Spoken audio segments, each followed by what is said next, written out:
Olá pessoal, este vídeo aqui serão os 5 passos antes de levantar o seu drone. São dicas bem importantes, principalmente para você que está começando agora, tá bem pessoal? Quem já está mais tarimbado já não precisa dessas dicas, mas é bom talvez relembrá-las. Então, bora lá seguir o vídeo para a primeira dica logo depois da vinheta. Bora lá.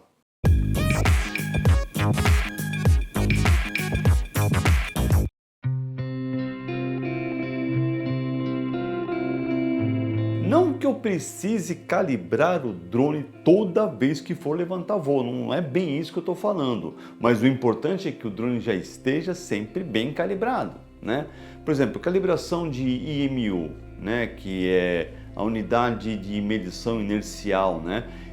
Que é acelerômetro, inclinômetro, etc. Você não precisa ficar calibrando toda vez que vai voar. Isso é uma calibração que você faz vez ou outra, quando compra, quando dá uma manutenção. Raramente a gente precisa fazer a calibração disso. No meu curso até falo um pouco mais sobre essa questão dessa calibração e a importância de fazê-la corretamente, né? Mas existem outras calibrações. E não são poucas. Tem uma calibração que é a calibração de bússola, também conhecido como compass. É importante você ter o compass calibrado e vou dar aqui algumas dicas importantes de quando a gente tem que fazer essa calibração de compass, pelo menos algumas delas, tá bem? Depois tem a calibração dos sticks, que você faz no controle remoto sem o drone estar ligado, e tem a calibração do gimbal para você garantir o horizonte perfeito, tá bem? Mas do compass, fique atento a alguns detalhes. Você tem que calibrar ele com uma certa frequência. Normalmente quando o drone pede, vai aparecer uma mensagem que está com uma falha de compass, bom calibrar. Então não vacila, faça essa calibração. E outras indicações que eu dou para calibração de compass, mesmo que o drone não peça, é quando a gente, por exemplo, viaja de avião, né? Essencialmente de avião, porque no avião a gente coloca o drone, sujeita o drone a uma série de interferências eletromagnéticas, inclusive o raio-x. Então a gente tem que dar... Então eu acho importante fazer uma calibraçãozinha depois de voar com o avião. Chegou no destino, vai ligar o drone antes de voar, calibra rapidinho, não tem nem que pensar. E outra dica que eu dou assim, não é assim o grande problema, mas eu oriento. Se você muda de lugares, hoje eu estou voando aqui numa serra, vou para a praia, mas eu acho que é bom calibrar, eu acho interessante calibrar. Sai da praia, vou para um deserto, do deserto volto para uma serra, para uma montanha, eu calibro, porque eu sei que há alterações, mesmo que sutis, das condições magnéticas daquele lugar que a gente está voando ali agora. Então, eu sempre calibro, então é bom você ter o drone sempre bem calibrado.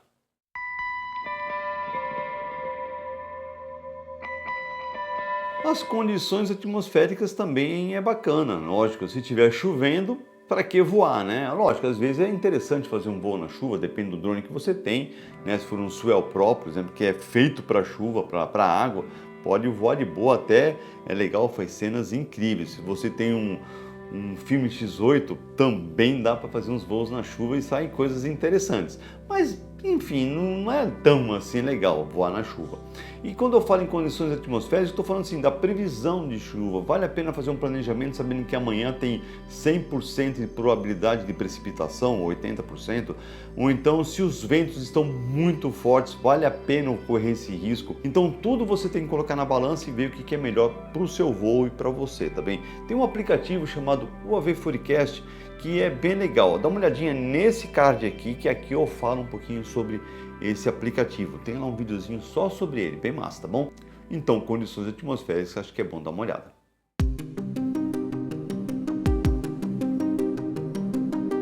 GPS. Aliás, o nome está errado, tá pessoal? O nome certo é GNSS. Esse é o nome correto dos sistemas de satélite de posicionamento. GPS é, digamos, uma marca americana, assim como o GLONASS é russo, o Beidou é chinês, enfim, o Galileu é europeu e aí outras tantas que tem aí, tá? Então, o GNSS é importante, cara. Então, o drone, quando a gente vai levantar voo, ele aparece lá um número de satélites, tá? Isso está lá no aplicativo. Então, cara, vamos respeitar ali. Hoje está até mais seguro. Ele muda até de cor, né? Ele começa a estar vermelho lá com 0, e vai ficando laranja e amarelo conforme vão aparecendo os satélites, até ele ficar branco e dá a mensagem que está com a posição confirmada. Então, procura respeitar isso.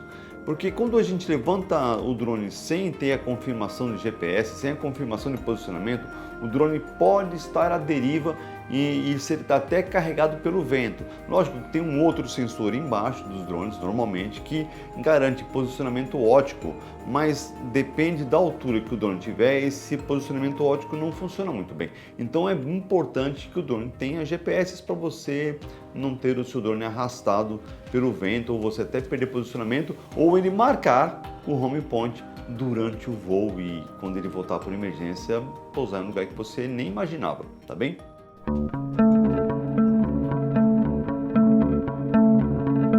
RTH, Return to Home. Então temos duas coisas que temos que levar em consideração sobre isso. Primeiro, conforme falei até na dica anterior, no passo anterior, que é o GPS, ter o GPS para o drone conseguir marcar o home point, que é para cá. Quando ele levanta voo, marcou essa posição, é para cá que ele volta em condição de uma emergência, né? Ou quando você aperta, aciona o Return to Home, vamos lá que você passou mal e não está em condições de trazer o drone, aperta o botãozinho para ele vir sozinho, ou você deu uma perdida assim, caramba, para onde está o drone? Tem como não saber onde está, mas vamos supor que a pessoa deu uma perdida, aperta o botãozinho para ele voltar para casa. Então é importante essa marcação de home point, mas tão importante quanto é a marcação da altura, a configuração da altura desse Return to Home.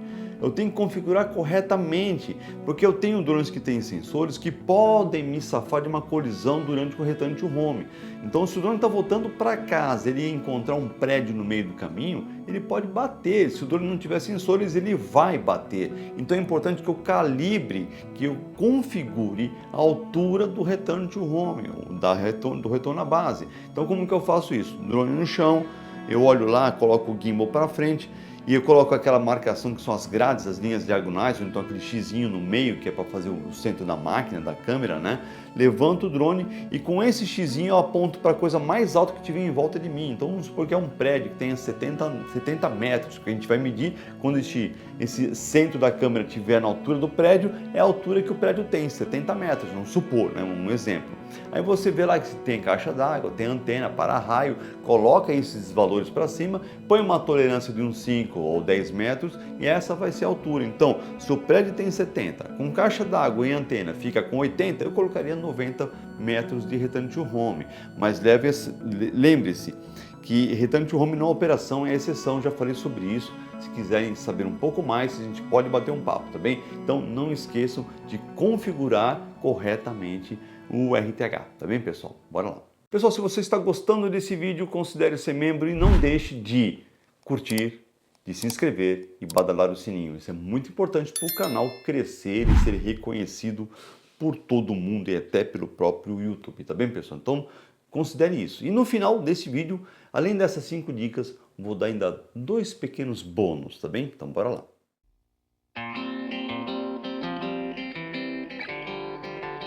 Uma coisa que o pessoal meio que ignora é essa coisa que eu falei, orientação. O que é a orientação do drone? Na hora que eu vou levantar o drone, que eu vou botar o drone no chão ali na minha frente, existe uma posição correta para pôr esse drone na minha frente. E a posição correta é de forma que a traseira do drone fique para mim e a câmera fique no mesmo sentido que eu estou, virando para frente, olhando lá para frente. Porque nesta posição eu garanto que o drone ele vai estar analógico à minha posição e aos meus movimentos. Se eu pego o joystick da direita, que é o movimento de roll e de pitch, o que eu fizer aqui, o drone vai fazer igual. Se eu mandar o drone andar feito um caranguejo para a direita, o drone vai andar para a direita. Se o drone estiver invertido em outra posição, ele vai para outro lugar que não é aquele que você comandou, e isso é um pouco perigoso demais, tá? Então, um pequeno exemplo, vamos supor que você está levantando o drone aqui, uma série de erros lá, estou levantando o drone aqui, ele está virado de frente para mim. Do meu lado aqui, é uns 2, 3 metros ali, que erroneamente está bem, tem lá um grupo de crianças brincando lá, um castelinho de areia, coisa e tal, brincando no parquinho. Você está levantando o drone aqui perto dessas crianças e está ventando muito e você não colocou GPS e o drone deu uma escorregada, ele voou. Na hora que levanta voo, ele dá aquela escorregada. Às vezes ele não chega lá, mas o que acontece? A gente assusta quando o drone levanta assim meio de lado, dá um susto. Instintivamente a gente vai puxar o drone para o outro lado. Só que se tiver invertido, o drone aí ele vai realmente para cima dessas crianças.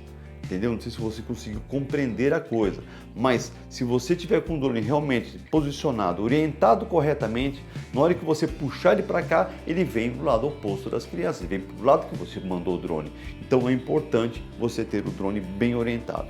Essa orientação, eu acho que é importante que você seguir essa regra não só para a decolagem, mas também para a aterrissagem. O drone chegou aqui perto de mim, está no visual, então vira o drone de costas para mim com a câmera para além e desço o drone. Se o drone se aproximar de um coqueiro, de uma árvore, de alguma coisa, de um poste, você instintivamente consegue tirar sem correr nenhum risco, tá bem, pessoal? Então a orientação é importante.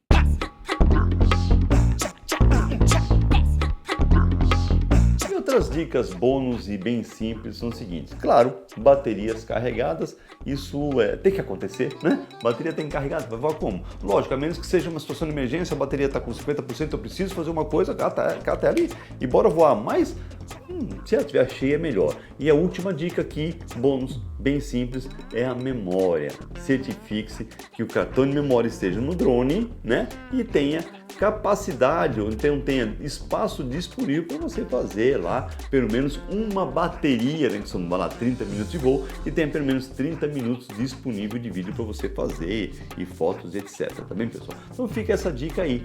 Não esquece, memória é sempre importante. E memória boa, rápida, V30 para cima, tá bom?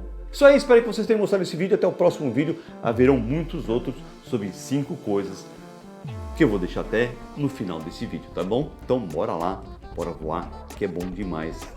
Eu adoro isso aqui. Fui!